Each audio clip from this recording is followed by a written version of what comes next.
ตอนนี้อยู่นี่พี่น้องเนาะเนี่ยอันนี้คือตูบน้อยๆที่เราจะน้องพักตอนในเวลาที่เราเฮ็ดเฮือนเนาะกังวลอยู่คือกันว่าเวลาฝนตกมาเนี่ยจะเฮ็ดจังใดเนาะเพราะว่าหลังคาก็บ่ค่อยปานใดเนาะแล้วก็เวลาลมมาล่ะโอ้เป็นตาย้านเนาะข้างด่างเทิงนี่เฮาเอาไม้หลายๆเล่มค้ำไว้แบบนี้ก็เอาบ่อยู่เนาะพี่น้องนี่เห็นบ่ขาดหมดหลายจุดหลายบอนในเวลาฝนตกหนาๆเป็นหัวคือกันแล้วก็นี่คือบอนนอนของเฮาพี่น้องนี่เอาเฟืองเนาะเอาเฟืองปลูกแบบนี้แล้วก็เอาสาเฮาปลูกแบบนี้แล้วก็นอนอยู่นี่นะพี่น้องเนาะส่วนอันนี้แม่นเฮาเฮ็ดกันไดแบบยาวๆสูงๆเลยพี่น้องนี่เวลาเฮาตัดหลังคาเนี่ยเฮาสิได้ขึ้นไปบนนี้แล้วก็ถ้าบ่ขึ้นแล้วบ่ถึงเนาะเพราะว่าหลังคามันสูงเฮ็ด2อันนั่นคือที่อยู่เฮาเดี๋ยวนี้เฮากำลังเกี่ยวพี่น้องเนาะนี่นี่มันเล็กเนาะเล็กให้เฮาสิเฮ็ดค่าท่านมันเป็นเล็ก P10 นะเล็ก P10 นะเต็มเนาะแล้วอันนี้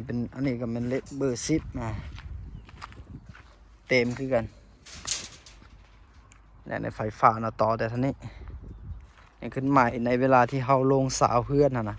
เขาจะเอาใหม่ตัวนี้ค้ำไว้ตัวนี้ก็ยากพี่น้องเนาะซื้อเอานะบ่มีทุกอย่างต้องซื้อเอาหมดอันนี้ก็โคมเฮือนนะสำหรับหลังนี่มันเก่าคุณเก่าพี่น้องเนาะนี่คือไฟฟ้านะสายไฟที่เขาต่อไปที่เขาต่อไปทำพุ่นเพราะว่าบาดาลเขาเจาะอยู่นั่นเนาะและนี่คือขี้หินเนาะขี้แฮกับน้ำของเนาะทรายน้ำของเฮ็ดเองทั้งหมดพี่น้อง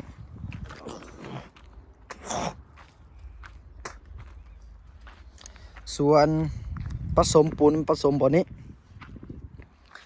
เขาเลยเอาสีบางปูนมาลงบนนี้เพื่อจะบริโยกเนาะบริโยกนักบ่เสียเวลาเห็นบ่นี่คือบาดาลพี่น้องเนาะคือบาดาลเจาะไปบนนี้แล้วก็เวลาเขามาอาบน้ำเนี่ยเอาไฟเสียบไปนี่นะแล้วก็นี่อาบน้ำอยู่หันเลยผ้าสีขาวๆนะปูอยู่หันแล้วก็นอนนั่งอาบอยู่หันเลยสบายบรรยากาศซิวๆพี่น้องนี่ลมเย็นๆบรรยากาศแรงๆนี่โอ้เป็นตาอยู่พี่น้องเอ้ย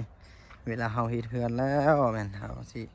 อยู่นี่เลยให้ทุกคนติดตามกันไปยาวๆเด้อพี่น้อง FC ฝั่งไทยฝั่งเรา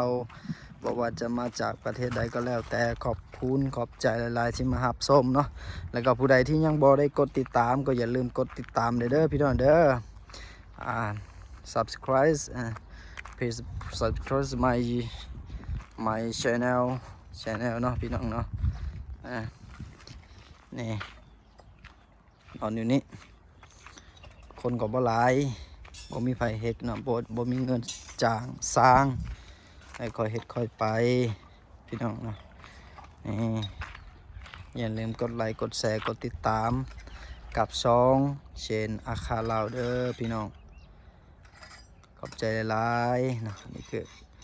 คลิปแรกที่เฮาเฮ็ดเวียกเนาะเพราะว่าคลิปก่อนๆนี่เฮาบ่ได้ถ่ายเนาะเสียดายแต่ว่าข้าพเจ้าสิอัปเดตนะอัปเดตทุกขั้นตอนนะให้